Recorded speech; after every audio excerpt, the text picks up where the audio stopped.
எல்லாருக்கும் வணக்கங்க. இன்றைக்கி வீடியோவில் நம்ம தோட்டத்தில் ஒரு சில காய்கள் அறுவடை தாங்க இந்த வீடியோவில் பார்க்க போகிறீங்க. இப்போ நம்ம பார்த்துட்ருக்கிறது புடலங்காய் செடி தாங்க. நான் பாம்பு புடலை அப்படின்னு சொல்லிட்டு ஆசையாக வாங்கி விதைகள் நடவு பண்ணி காய்கள் எல்லாம் நல்லா வந்திருக்குங்க.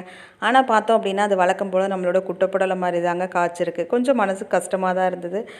இதில் கூட இப்படி ஏமாற்றுவீங்களா அப்படிங்கிற மாதிரி தான் தோணுச்சு. இதில் காய்கள் ஓரளவுக்கு நிறைய இருந்ததாலும் சரி அடுத்த நாள் பறிச்சுக்கலாம் அப்படின்ட்டு மற்ற காய்களை அறுவடை பண்ண ஆரம்பிச்சிட்டோம். நான் இந்த வீடியோலையே அடுத்த நாள் பறிச்சதையும் சேர்த்து தான் காட்டியிருக்கேன். வீடியோ ஃபுல்லாக ஸ்கிப் பண்ணாமல் பாருங்கள். நீங்கள் நம்மளோட சேனலை ஃபஸ்ட் டைம் பார்த்துட்ருக்கீங்கன்னா சப்ஸ்கிரைப் பண்ணிவிட்டு கூடவே இந்த பெல் பட்டன் அழுத்திடுங்க. சுரக்காய் செடியில் இப்போ அப்படியே காய்கள் வச்சுருக்குங்க. பூக்கள் அப்படின்னு ஸ்டார்ட் ஆகிருக்கு. இதில் கொஞ்சம் பிஞ்சு காயாக இருந்தது. சரி இன்றைக்கி ஒன்று மட்டும் எடுத்துக்கலாம் அப்படின்னு சொல்லிட்டு எடுத்துட்டோம். அதுக்கடுத்து தான் நம்மளோட வெள்ளை பூசணி பார்த்திங்கன்னா நான் போன வீடியோலேயே காட்டியிருப்பேன். அந்த மாமரத்து மேலே படர்ந்துருந்தது. அதுலேயுமே இப்போ காய்கள் நிறைய இருந்துகிட்டே இருக்குங்க. சரின்ட்டு அதையுமே வந்து எடுத்துகிட்டு இருந்தேங்க.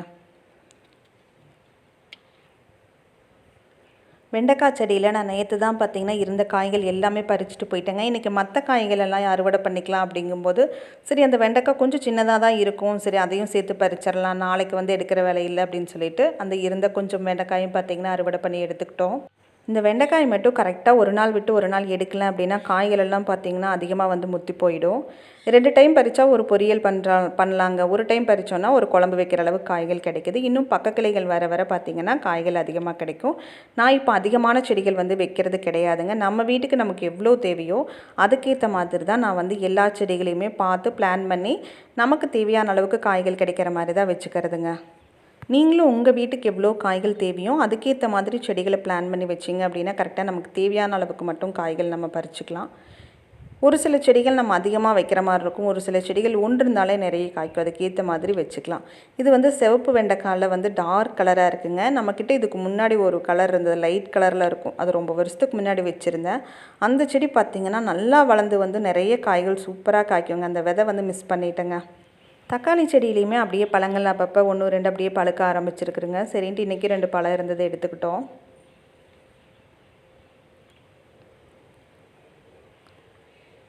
இந்த செடி வந்து நம்ம நாட்டு கொத்தமல்லி செடி தாங்க. அழகாக பூக்கள் காய்கள் எல்லாம் வச்சுருக்கு பாருங்களேன். இதுதான் நம்ம சமையலுக்கு யூஸ் பண்ணக்கூடிய கொத்தமல்லி விதைகள் யூஸ் பண்ணுவோம் இல்லைங்களா, அதுதான் இது. அதுக்கப்புறம் இந்த வெள்ளை பூசணி செடியிலையுமே பார்த்திங்கன்னா காய்கள் இன்றைக்கும் நிறைய இருந்ததுங்க. சரின்ட்டு அதெல்லாம் எடுத்துகிட்டு இருந்தோம். கண்டிப்பாக நான் சொன்ன மாதிரி சம்மருக்கு காய்கள் வர்ற மாதிரி இந்த வெள்ளை பூசணி செடியை நீங்கள் வச்சு காய்கள் அறுவடை பண்ணுங்கள். ரொம்ப ஹெல்த் பெனிஃபிட்ஸ் இருக்குது. அதுக்கப்புறம் நம்ம கத்திரி செடியிலையுமே இன்றைக்கும் கொஞ்சம் காய்கள் இருந்து சரின்ட்டு அதையுமே எடுத்துகிட்டு இருந்தோம்.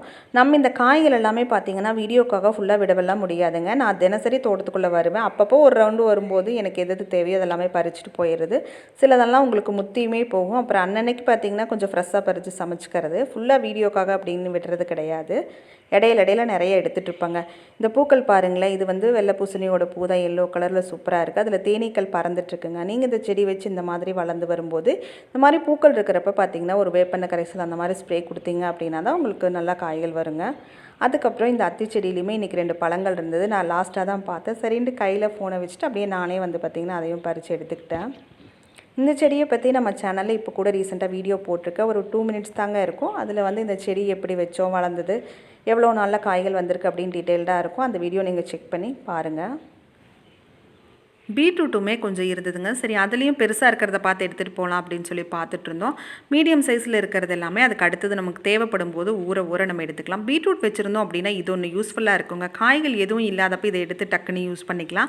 அப்புறம் நமக்கு ரொம்ப நாள் அப்படியே விட்டும் நம்ம அறுவடை பண்ணிக்கலாம். எதுவும் பெருசாக ஆகாது, அவ்வளோ சீக்கிரத்தில் ஆகாது. ரொம்ப நாளைக்கு நம்ம அடிக்கடி எடுத்துக்க முடியும். இன்றைக்கி 2 கிழங்கு எடுத்துகிட்டு போயிட்டு ஃப்ரெஷ்ஷாக சட்னி அரைக்கலாம் அப்படின்னு எடுத்துகிட்டு போனேங்க. அதுக்கப்புறம் இது நம்மளோட பழைய அவரைக்காய் செடிங்க. இதில் ரொம்ப குட்டி பிஞ்சாக இருக்கிறத மட்டும் விட்டுட்டு மற்றதெல்லாமே பறிக்கலாம் அப்படின்னு சொல்லி பறிச்சுட்டு இருந்தேங்க.